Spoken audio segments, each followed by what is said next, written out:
جی بسم اللہ الرحمن الرحیم. میں ہوں ڈاکٹر محمد آصف عزیز.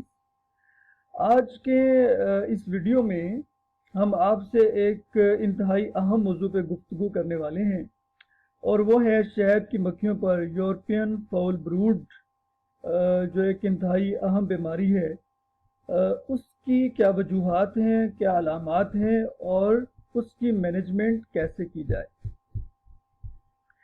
تو یہ جو بیماری ہے ایک گرام پازیٹیو بیکٹیریا ہے جس کو میلیسوکوکس پلوٹونیس کہتے ہیں، اس کی وجہ سے ہوتی ہے. اور دنیا کے تمام بر اعظموں میں جہاں پر شہد کی مکھی پائی جاتی ہے وہاں پر یہ بیکٹیریا بھی پایا جاتا ہے.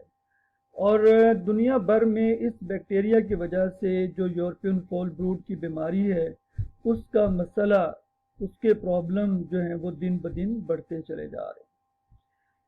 عام طور پر یہ بیماری ویک کالونیز پہ حملہ زیادہ کرتی ہے. وہ لاروے جن کی عمر 48 گھنٹے ہوتی ہے وہ سب سے زیادہ اس بیماری کا شکار ہوتے ہیں. اور ڈیڈ لاروے عام طور پر کیپ نہیں ہوتے. اور اس بیکٹیریا کے جو سپورز ہیں وہ مکھیوں کے فیسز، ویکس ڈیبرس اور لارول سیلز کی سائڈوں پر پائے جاتے ہیں. جب لاروے ڈیڈ ہوتے ہیں تو وہ ڈرائی ہو جاتے ہیں اور وہ سکیلز بنا لیتے ہیں، چھلکے سے بنا لیتے ہیں. اور یہ جو سکیلز ہیں مکھیاں ان کو آسانی سے علیحدہ کر لیتی ہیں.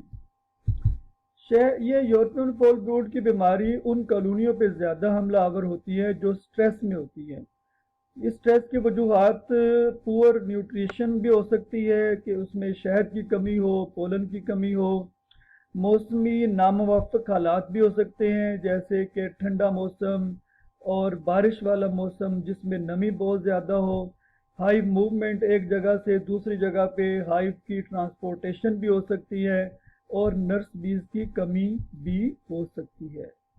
تو اس بیماری کی وجہ سے جو نقصانات ہیں عام طور پر ڈبے میں اس طرح سے ہوتے ہیں کہ جو بروڈ ہے جو اس سے انفیکٹڈ ہے اس کی پرسنٹیج کافی زیادہ بڑھ جاتی ہے، کالونی بہت ساری ویک ہو جاتی ہے، اور جو ڈبہ ہے بہت سارے جو دوسرے سٹریسرز ہیں، بیماریاں ہیں، مائٹس ہیں، ان کا بہت جلدی شکار ہو جاتا ہے. اور اگر زیادہ ہیوی انفیکشن ہو تو پھر ڈبہ جو ہے وہ ختم ہو جاتا ہے، کالونی کی ڈیتھ ہو جاتی ہے. اس کے بعد اگلا جو ہمارا ٹاپک ہے اس کا یعنی ویڈیو کا، کہ اس کی ٹرانسمیشن کیسے ہوتی ہے کالونیز کے درمیان. تو ایک کالونی کا فریم اگر آپ دوسری کالونی میں لے جائیں، نرس بیز جب لارووں کو کھانا کھلاتی ہیں، کلیننگ بیز جب ایسے سیلز کو صاف کرتی ہیں جن میں سکیلز لگے ہوتے ہیں، روبنگ کرنے والی بیز جب ایسے باکسز میں انٹر ہوتی ہیں جو کہ کلین اور ہیلدی ہوتے ہیں، جب کوئی بی کیپر کنٹامینیٹڈ ایکوپمنٹس کو یوز کرتا ہے، ایک کالونی جو کہ کنٹامینیٹڈ ہے جب اس نے ایکوپمنٹ کو وہاں پہ یوز کیا اور اس کے بعد پھر ہیلدی کالونی میں اس نے یوز کیا، تو اس طرح سے بھی پھیل جاتی ہے. اور مکھیاں بعض اوقات اپنا رستہ بھول جاتی ہیں، اور یہ مکھیاں اگر ڈیزیزڈ ہوں اور کسی ہیلدی ہائی میں چلے جائیں تو بھی یہ مسئلہ کریٹ ہو جاتا ہے. اس کے بعد وہ سمٹمز کون سی ہیں کہ جہاں سے ہم اندازہ لگا سکتے ہیں کہ اس کالونی کے اوپر یورپین فاؤل بروڈ نے حملہ کر دیا ہے. تو جب لاروے مرتے ہیں تو وہ کوائلڈ ہو جاتے ہیں. کوائلڈ کا مطلب ہے کہ بالکل گول گول سے ہو جاتے ہیں، ٹویسٹڈ ہو جاتے ہیں، ان کی جو پوزیشن ہے وہ باقاعدہ نہیں ہوتی، ارریگولر سی ہو جاتی ہیں، اور زیادہ تر جو سیل ہیں وہ کیپ نہیں ہوتے، اور لاروے جو ہیں ان کا کلر جو ہے وہ خراب ہو جاتا ہے. تو یہاں پہ بھی آپ کو ہم نے دو پکچرز دی ہیں، آپ اندازہ لگا سکتے ہیں کہ یہ جو لارووں کے کلر ہیں یہ چینج ہو رہے ہیں، اور یہ جو لاروے ہیں آپ اندازہ لگا سکتے ہیں کہ یہ یورپین فاؤل بروڈ کی وجہ سے ان کے کلر خراب ہو رہے ہیں. تو ان کے کلر آہستہ آہستہ چینج ہوتے ہیں. پہلے تو لاروا بالکل سفید کلر کا ہوتا ہے، اس کے بعد پھر وہ کریمی کلر کا ہو جاتا ہے، کریمی کلر سے پھر گرے براؤن ہو جاتا ہے، پھر اس کے بعد ڈارک براؤن ہو جاتا ہے. تو یہ آپ دیکھ لیں کہ یہ شکل جو ہے اس طرح کا لاروا ہو جاتا ہے جب وہ یورپین فاؤل بروڈ کی وجہ سے مر جاتا ہے. بعض لاروے ایسے بھی ہوتے ہیں کہ کافی دیر تک وہ مزاحمت کرتے رہتے ہیں، لیکن جب وہ کیپڈ فارم میں چلے جاتے ہیں تو اس دوران ان کی موت واقع ہو جاتی ہے۔ تو اس طرح کے اگر لاروے جو ہیں وہ کسی فریم پر موجود ہو تو وہاں پر اس فریم کی شکل اس طرح سے آپ کو مل ہوگی، جیسے اسکیٹرڈ سا بروڈ اس کے اوپر نظر آئے گا، پنکچرڈ سا بروڈ نظر آئے گا۔ تو یہ بھی ایک علامت ہے جہاں سے ہمارا بی کیپر آرام سے اندازہ لگا سکتا ہے کہ بھئی یہاں پر جو ٹوین فول بروڈ کا حملہ ہے۔ اس کے علاوہ اس فریم سے، اس بروڈ فریم سے جہاں پر حملہ ہوتا ہے، ایک سور سی آرڈر آتی ہے، یعنی کھٹی سی اسمیل آتی ہے، اور یہ جو لاروے ہیں یہ روپ نہیں بناتے۔ امریکن فول بروڈ اگر اٹیک کرے تو وہ روپ سا بناتے ہیں، اگر تنکے سے آپ لاروے کو نکالیں تو ایک داغا نما جو ہے وہ مواد باہر نکلتا ہے۔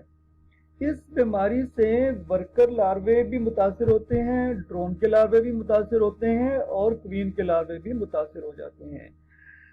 دوسری بات آپ ذہن میں یہ بھی رکھیں کہ اگر وروا مائٹ کا حملہ شدید ہو تو اس کی علامات بھی یورپین فول بروڈ کی علامات جیسی ہوتی ہیں۔ جو بھی انفیکٹڈ لاروے ہوتے ہیں وہ سیل میں ہوریزنٹلی نہیں پڑے ہوتے، بلکہ وہ ایک سائڈ پہ چپکے ہوتے ہیں اور ان کی شکل سی کی طرح، انگلش کا جو لفظ سی ہے اس طرح کی بن جاتی ہے۔ اس کے بعد یہ ہے کہ ایسے جو حالات ہیں، اگر آپ کو شک پڑتا ہے تو فوری طور پر اس کی شناخت کرنا ضروری ہے کہ یہاں پہ یورپین فول بروڈ جو ہے اس کا حملہ ہو چکا ہے یا نہیں۔ تو یہ اب دنیا بھر میں ایک کٹ یوز کی جاتی ہے، بڑی سمپل سی ہے کہ یہاں پر ایک سیمپل رکھ دیا جاتا ہے اس لاروے کا جس کا ہمیں خدشہ ہوتا ہے کہ اس کے اوپر بیماری ہے۔ تو اگر یہ آپ دو یہاں پہ سگنل آپ کو نظر آ رہے ہیں، نشانات نظر آ رہے ہیں، تو یہ پازیٹیو کو شو کر رہا ہے۔ اور اگر یہ ایک چھوٹا سا سمپل سا ایک آپ کو یہاں پہ نشان نظر آئے تو اس کا مطلب یہ ہے کہ بیماری کا حملہ نہیں ہے۔ اور اگر بیماری کا حملہ ہے تو اب فوری طور پر ہم نے مینجمنٹ کرنی ہے، اس کو ڈیلے نہیں کرنا۔ مینجمنٹ کے لیے سب سے پہلا آپشن یہ ہے کہ کالونی کو سٹرانگ کریں، اس میں ہنی کے فریم اچھے ہونے چاہیے، اگر نہیں ہے تو ہمیں دینے چاہیے، اور اگر ہنی فلو سیزن نہیں ہے تو شوگر سیرپ اس کو دینا چاہیے، پولن پروٹین پیٹیز دینی چاہیے، ایڈلٹ بیز ہم ان کو دے سکتے ہیں، کیپڈ بروڈ ان کو دے سکتے ہیں۔ اور دوسری بات یہ کہ کالونی کو کسی ایسی جگہ پہ شفٹ کیا جائے کہ جہاں پر کمپٹیشن کم ہو اور نیکٹر اور فورج کے امکانات جو ہیں وہ زیادہ ہوں۔ اور جب کالونی ذرا ہیلدی ہونی شروع ہو جائے تو اس میں جو ڈارکر بروڈ فریم ہے ان کو نکال دینا چاہیے، ان کی جگہ پہ دوسرے صاف ستھرے نئے فریم میں کالونیوں کے اندر رکھ دینا چاہیے۔ اگر یورپین فول بروڈ کی بیماری جو ہے وہ پرسسٹ کر رہی ہے اور انفیکشن ہیوی ہو رہا ہے تو ہمارے پاس ایک بہت اچھا آپشن یہ بھی ہے کہ کسی اچھے سٹاک سے ہم کوین کو اس کالونی کے اندر انٹروڈیوس کریں، جس کو ری کویننگ کہتے ہیں۔ ری کویننگ کا فائدہ یہ ہوتا ہے کہ اس دوران بروڈ سائیکل جو ہے وہ ٹوٹ جاتا ہے اور شہد کی مکھیاں ان کو وقت مل جاتا ہے کہ پرانے لاروے اور ڈیڈ لاروے ان کو نکال کے باکس کو صاف ستھرا کر سکیں۔ ڈرفٹنگ کو روکیں، ڈرفٹنگ اگر کہیں سے ہو رہی ہے تو ان کالونیوں کی پوزیشنوں کو بدل دیں۔ ایکوپمنٹس جو ہیں ان کو ڈس انفیکٹ کیا جائے، خصوصی طور پر جو ہائیو ٹول ہیں، گلوز ہیں، سوٹ ہے، ہنی ایکسٹریکٹر ہیں۔ اور اگر کالونیوں پہ بہت شدید حملہ ہے تو اس صورت میں کالونی کو جلا دینا چاہیے۔ مینجمنٹ کے لیے ایک بہت اچھا آپشن جو ہے وہ شوک سوام کا آپشن ہے۔ شوک سوام جو ہے یہ سمجھ لیں کہ ایک مصنوعی طور پر ایک سوام سے ریزیمبل کرتے ہیں، جس میں ہم ایڈلٹ بیز کو ایک کالونی سے دوسری نئی کالونی جو کہ صاف ستھری کالونی ہے اس میں شفٹ کر دیتے ہیں۔ اس طریقہ میں ہم کیا کرتے ہیں کہ جو بھی بروڈ ہمارے پاس موجود ہوتا ہے اس کو ہم وہاں سے نکال دیتے ہیں، یعنی کہ ہم اس کو سیکریفائز کر دیتے ہیں۔ اور اگر اس کو صحیح ٹائم پہ کیا جائے تو یہ بہت اچھا طریقہ ہے، اس میں مکھیاں دوبارہ سے اپنے چھتوں کو بھی صحیح کر لیتی ہیں اور ایک اچھی خاصی مقدار میں ہنی بھی پیدا کرنے میں کامیاب ہو جاتی ہے۔ شوک سوام کو کیسے کیا جائے؟ سب سے پہلے تو shift hive to be shaken to one side about 1 meter, 1 meter جو ہے اس فاصلے پہ اس ہائیو کو لے جائیں جس میں ہم نے شیک کرنی ہے۔ اس کے بعد یہ کیا کرنا ہے کہ ہم نے جو اس کی اوریجنل پوزیشن ہے، اوریجنل پوزیشن جہاں پہ ہائیو پڑا ہوا تھا، ایک نیا ہائیو ہم وہاں پہ رکھ دیں گے اور اس کے درمیان سے 2 3 4 فریم نکال دیں گے، اور جو پرانا ہمارا ہائیو ہے اس کی کوین کو پکڑ کے ہم کیچ کر دیں گے۔ کیچ کرنے کے بعد جو ہمارا پرانا ہائیو ہے، ہم اس میں سے ایک ایک کر کے فریم کو پکڑیں گے اور اس کو ڈائیگنلی ترچھا جو ہے وہ نئے باکس کے اندر آہستہ آہستہ اس کو شیک کرتے جائیں گے اور ان کی مکھیاں درمیان میں گرتی چلی جائیں گی۔ جو پرانے فریم ہیں اب وہ مکھیوں کے سے آزاد ہو چکے ہیں، ان کو کسی اور کنٹینر میں ہم ڈال دیں گے۔ اگر ڈیزیز زیادہ ہے تو ہم ان کو برن کر دیں گے، ادروائز ان کو میلٹ کر لیں گے۔ یہ پورا پروسیس ہم کرتے جائیں گے اور سارے کے سارے فریم سے ایڈلٹ مکھیاں ہم نئے باکس کے اندر آہستہ آہستہ ڈال دیں گے۔ جب ساری مکھیاں شفٹ ہو جائیں گی تو پھر ہم نے کوین کو اس میں ریلیز کر دینا ہے، اور اس کے بعد اس کو 2 سے 3 دن تک ہم نے کوئی خوراک نہیں دینی، تاکہ جو بیز ہیں وہ ان کے سٹمک کے اندر جو کنٹیمینیشن ہے وہ کنٹیمینیشن سٹورز کے اندر، ہنی کے سٹورز کے اندر شفٹ نہ ہو سکے۔ اگر ایک کالونی پہلے ہی چھوٹی ہے یا ویک ہے تو اس کے لیے یہ شوک سوام میتھڈ جو ہے وہ کارگر نہیں ہے۔ اور اس کے بعد آخری آپشن ہمارے پاس کیمو تھراپی کا ہے۔ تو ہمارے پاس اس یورپین فول بروڈ کے لیے ایک ہی دوائی ہے جو پوری دنیا میں ریکمینڈڈ ہے، جس کا نام ہے آکسی ٹیٹراسائکلین۔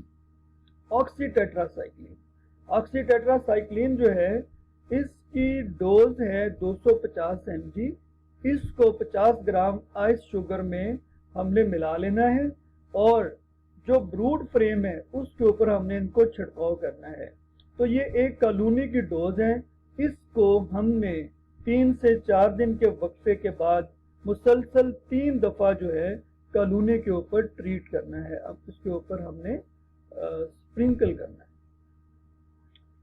تو یہ جو اینٹی بایوٹک ہم استعمال کرتے ہیں یہ بیماری کا علاج نہیں کرتے، بلکہ بیکٹیریا کے جو سپورز ہیں ان کو جرمینیٹ کرنے میں، ان کو اگنے سے منع کرتے ہیں، ان کو گرو کرنے سے منع کرتے ہیں، جس کا نتیجہ یہ نکلتا ہے کہ مکھیاں جو بیمار بروڈ ہے اس کو باکس سے باہر نکال دیتی ہے۔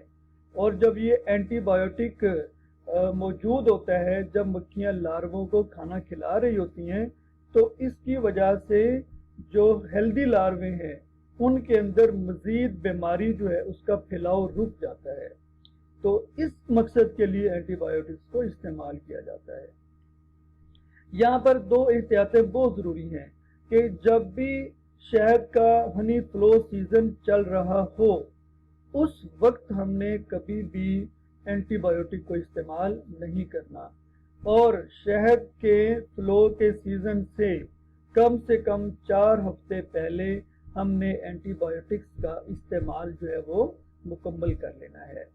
اس کے بعد یہ بھی ہے کہ اس کا ضرورت سے زیادہ استعمال یا ضرورت سے کم استعمال، اس سے بھی پرابلم بنتے ہیں، بیکٹیریا میں ریزسٹنس آ جاتی ہے اور اس کی وجہ سے دوسری جو مزید ٹریٹمنٹس ہیں وہ افیکٹو نہیں رہتی، اور اس کی وجہ سے بیماریاں جو ہیں وہ زیادہ دیر تک پرولونگ کر جاتی ہیں اور بیماریاں ایک کالونی سے دوسری کالونی میں پھیلنا شروع ہو جاتی ہیں۔